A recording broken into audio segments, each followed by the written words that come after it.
नमस्कार, बहुत बहुत स्वागत है आपका दमदार 11 आप देख रहे हैं। मैं हूं आपके साथ ऋतु ज्ञानवानी। और सबसे पहले बात, भोपाल के प्रिया मर्डर केस से बड़ी खबर सामने आई। पुलिस ने आरोपी तुषार को गिरफ्तार कर लिया है। घर की छत से गिराकर प्रिया की हत्या इसने की थी। हत्या के बाद से यह फरार चल रहा था। ट्रेन से वापस भोपाल आया था आरोपी। पुलिस ने ट्रैक किया और इसे गिरफ्तार कर लिया। तो पुलिस ने आरोपी तुषार को गिरफ्तार कर लिया है। प्रिया की हत्या करके फरार हो गया था।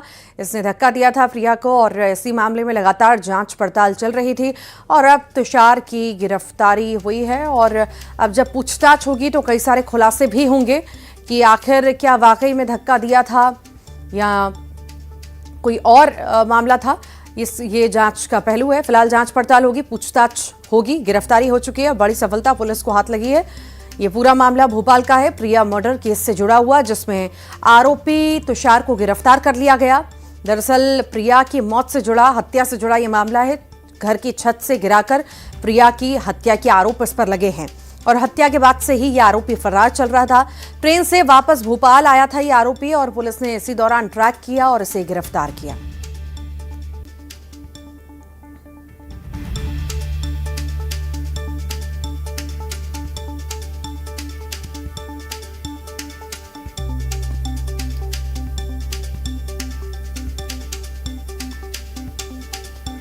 तो गिरफ्त में आ चुका है गुनहगार और अब इससे पूछताछ भी होगी। क्या कारण रहे, क्या इसने ही हत्या की और की है तो क्यों की है, ऐसी क्या बात हो गई कि उसने प्रिया की जान ही ले ली।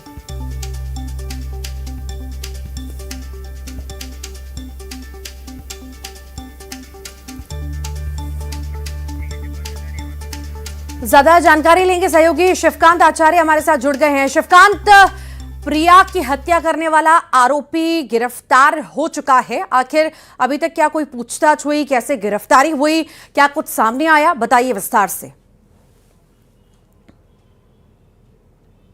जी हाँ, बिल्कुल 7 जनवरी की बात है जब प्रिया की संदिग्ध परिस्थिति में मौत होती है और खुद आरोपी तुषार उसको हॉस्पिटल में छोड़कर वहां से फरार हो जाता है। जब धीरे धीरे परत खुलती है तो पता चलता है इनका दोनों से पहले से दोनों का संबंध था, प्रेम प्रसंग चल रहा था और विवाद होते रहते थे। और जब दुर्घटना हुई थी उससे पहले भी दोनों के बीच बहस हुई और तहस में आकर तुषार ने उसको छत से धक्का दे दिया जिससे उसकी मौत हो गई और हॉस्पिटल में छोड़कर जब वो घबरा गया वहां से फरार हो गया। 5 दिन के बाद पुलिस ने उसको आईएसबीटी बस स्टैंड के पीछे से गिरफ्तार कर लिया है। अब उससे पूछताछ की जाएगी। साथ ही 5 दिन वो लगातार अपनी लोकेशन बदलता रहा, फरारी काटता रहा और कल देर रात ही ट्रेन से भोपाल पहुंचा था। उसको लगा कि शायद अब मामला धीरे धीरे दब जाएगा और 2-4 दिन बाद पुलिस केस को टेकन ग्रांट लेकर छोड़ देगी और तलाशी बताती रहेगी। लेकिन पुलिस लगातार उस पर नजर रखे हुए थी और अपने सूत्रों को दौड़ा रही थी, सीसीटीवी खंगाले जा रहे थे लगातार, जिसके बाद आईएसबीटी बस स्टैंड से उसको गिरफ्तार कर लिया है।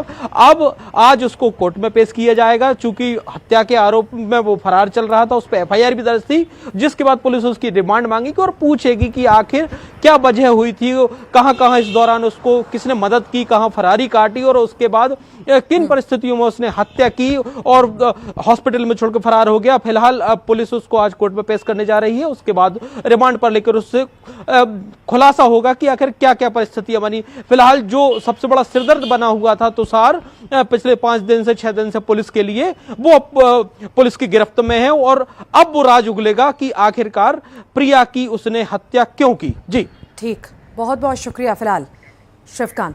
और अब बात छिंदवाड़ा की करेंगे, आगे बढ़ेंगे और फूड पॉइजनिंग से 2 की